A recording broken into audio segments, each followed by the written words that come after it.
दोस्तों 2024 में यूपी की सियासत में बहुत कुछ बदलते हुए दिखा और मुझे लगता है कि आने वाले टाइम के साथ बहुत सारी चीज़ें और भी बदलती हुई दिखाई देंगी। क्योंकि आपको पता ही होगा सोशल मीडिया पे यूट्यूब पे बहुत सारी खबरें पहले भी चल रही थी और आज 2024 का इलेक्शंस खत्म जब हो गया, रिजल्ट भी आ गया, सरकार भी बन गई एनडीए की जिसमें पीएम मोदी ने तीसरी बार शपथ ले ली और नेहरू जी के रिकॉर्ड की बराबरी कर ली।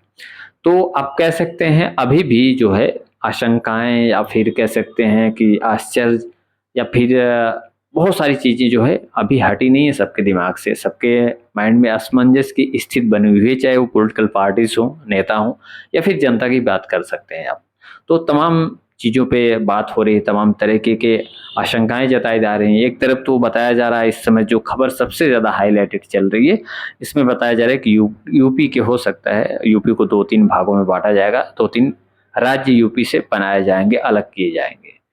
और हो सकता है इसके पीछे कुछ मंशा हो, कुछ बड़े नेतृत्व की कुछ चीज़ें हो छुपी हों, केंद्र की राजनीति से कुछ चीज़ें जुड़ी हों और इसलिए आशंकाएँ जताई जा रही हैं क्योंकि कुछ लॉबी ऐसी है भारतीय जनता पार्टी में जो कि योगी आदित्यनाथ को मुझे नहीं लगता पसंद करती है। बहुत सारी ऐसी चर्चा भी है, ये सच्चाई भी है। कुछ लॉबी ऐसी है मुख्यमंत्री योगी आदित्यनाथ को जो है कि नहीं पसंद करती है, तो उनको एक कह सकते हैं आप यूपी में सीटें भी घटी हैं, तो कहीं न कहीं उनको ज़िम्मेदार भी मानती होगी।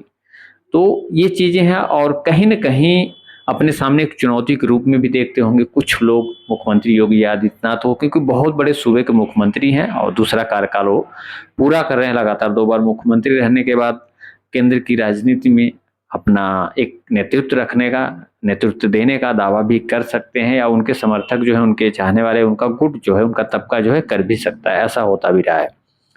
तो इस टाइम पे अगर जो खबरें चल रही हैं अगर उनकी माने तो कुछ लोग जो हैं वो एक तीर से दो शिकार करने के फिराक में हैं। दो शिकार इसलिए कि यूपी में अखिलेश यादव की जो सीटें बढ़ी हैं या जिस तरीके का नेतृत्व सामने आया है उससे कहीं न कहीं पूरा बीजेपी खेमा या विपक्षी कह सकते हैं आप इस तरफ से, तो वो काफ़ी ज़्यादा सोच में है और उसका काट ढूँढने की तैयारी में है। तो वो उसका काट ढूँढने का सीधा-सा एक मतलब हो सकता है कि यूपी राज्य को अगर कई टुकड़ों में बाँटा जाएगा तो इससे जो है कि अखिलेश यादव या किसी नेता की शक्ति कमज़ोर पड़ सकती है।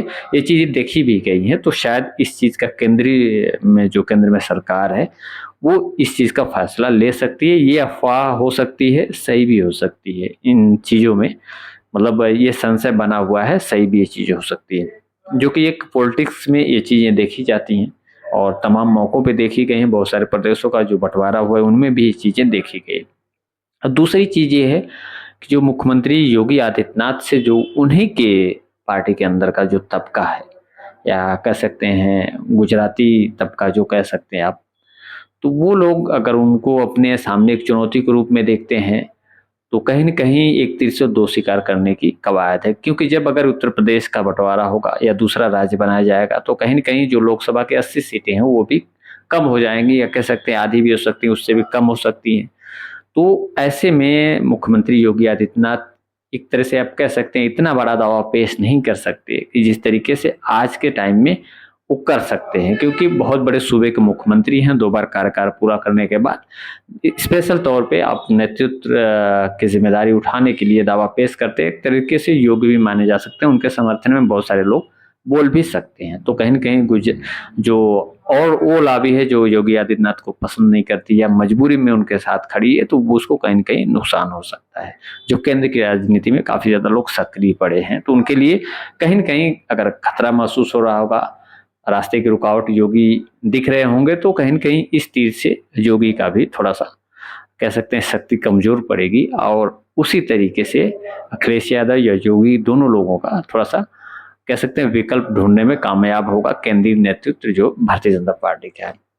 और तीसरी तरफ ये भी चल रहा है कि जो एनडीए की सरकार है कब तक चलेगी क्योंकि देखिए नीतीश कुमार और चंद्रबाबू नायडू के भरोसे एक तरह से कह सकते हैं कि एनडीए की सरकार बनी है और चंद्रबाबू नायडू को फंड की ज़रूरत है, काफ़ी ज़्यादा कर्ज़े हो चुके हैं उनके राज्य के, तो उनको फंड की ज़रूरत है। सबसे ज़रूरी उनके लिए है अब कितना फंड उनको मिलता है, किस टाइम पे मिलता है कि नहीं मिलता है और मिलता है तो क्या करते हैं, नहीं मिलता है तो फिर क्या करते हैं, सरकार के साथ रहते हैं या फिर सरकार से दूर जाते हैं। उधर जो है नीतीश कुमार की भी बात है, चुनाव होने वाले हैं, उनके भी फंड्स चाहिए या फिर बिहार को स्पेशल राज्य का दर्जा दिलवाने की बात थी, तमाम जगहों पे कहे हैं और अब सरकार में हैं, केंद्रीय नेतृत्व में साथ हैं, तो निश्चित तौर पे उनसे उम्मीदें हैं और उसको भी वो पूरा करने की कोशिश ज़रूर करेंगे। अब उनका देखिए वादा पूरा होता है पूरा तो क्या होता है, नहीं पूरा होता है तो वो क्या करते हैं। तो इस पे भी संशय बना हुआ है। रोज़ कह सकते हैं रोज़ की एक बुलेटिन में इन चीज़ों की चर्चा ज़रूर होती है नीतीश कुमार, चंद्रबाबू नायडू की।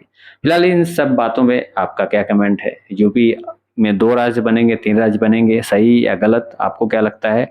योगी की ताकत कमज़ोर होगी ऐसा होने से, अखिलेश की ताकत कमज़ोर होगी, इसमें आपको क्या लगता है? और नीतीश चंद्रबाबू नायडू के बारे में आपका क्या कमेंट है? कितने दिनों तक साथ रह सकते हैं पीएम मोदी के या भारतीय जनता पार्टी के साथ या एनडीए गठबंधन में कब तक रह सकते हैं? क्या उम्मीद आपको लगती है? कमेंट में ज़रूर बताइएगा। जय हिंद।